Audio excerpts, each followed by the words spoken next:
10 മിനിറ്റിൻ്റെ ഉള്ളിൽ നമ്മുടെ ലഞ്ച് ബോക്സ് പറ്റിയ ഒരു അടിപൊളി റെസിപ്പിയാണത്. പിന്നെ നമുക്ക് റിസ്ക് ഒന്നുമില്ലാതെ എളുപ്പത്തിൽ റെഡിയാക്കി എടുക്കാം കേട്ടോ. ഒന്ന് സ്കിപ്പ് ചെയ്യാതെ കണ്ടു നോക്കൂ. അപ്പോൾ welcome back to my channel. നിങ്ങളെൻ്റെ വീഡിയോ കാണുന്ന ചാനൽ സബ്സ്ക്രൈബ് ചെയ്യാതെയാണെന്നുണ്ടെങ്കിൽ ഒന്ന് സബ്സ്ക്രൈബ് ചെയ്ത് സപ്പോർട്ട് ചെയ്യണം കേട്ടോ. അപ്പോൾ അത് ആവശ്യമുള്ള ഇൻഗ്രീഡിയൻസ് ഒക്കെ ഇവിടെ റെഡിയാക്കി വെച്ചിട്ടുണ്ട്. എല്ലാത്തേക്കും ചേർക്കുന്ന പോലെ തന്നെ തക്കാളി, സവാള, ജിഞ്ചർ ഗാർലിക് പേസ്റ്റ്, അതുപോലെ പുതിനേൻ്റെ ഇല, പച്ചമുളകാട്ട് എടുത്തിട്ടുള്ളത്.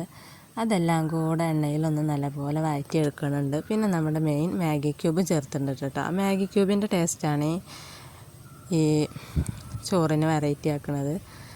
അങ്ങനെ ക്യാപ്സിക്കും ചേർത്തിരുന്നത് ഓപ്ഷണലാണ്, എൻ്റെ വീട്ടിൽ ഇവിടെ ഉണ്ടാവുകൊണ്ട് എടുത്തതാണ്. പിന്നെ നമ്മുടെ ചിക്കന് കഴുകി വൃത്തിയാക്കി വെച്ച ചിക്കനും അതിൽ ചേർത്തിട്ട് അതൊന്ന് മിക്സാക്കി എടുക്കുന്നുണ്ട്.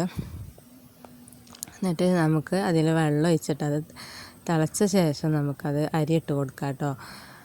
അങ്ങനെ അതവിടെ റെഡി ആയിട്ടുണ്ട്. അരി എടുത്തിട്ടുള്ളത് ഞാൻ ബസ്മതി റൈസാണ്.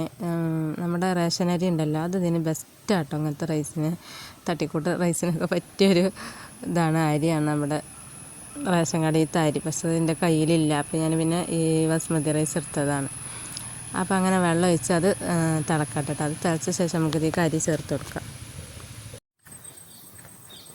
അപ്പോൾ ഉപ്പ് പിന്നെ പാകം നോക്കിയിട്ട് ചേർക്കാം കേട്ടോ. കാരണം നമ്മൾ മാഗി ക്യൂബ് ചേർത്തുകൊണ്ട് ആവശ്യത്തിന് ഉപ്പ് അതിലുണ്ടാവും. പിന്നെ കുറച്ച് ഇട്ട് കൊടുത്താൽ മതിയാവും.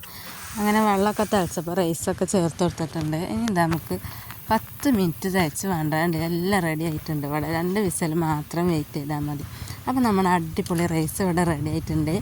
ഉണ്ടാക്കിയ അഭിപ്രായം പറയണേ.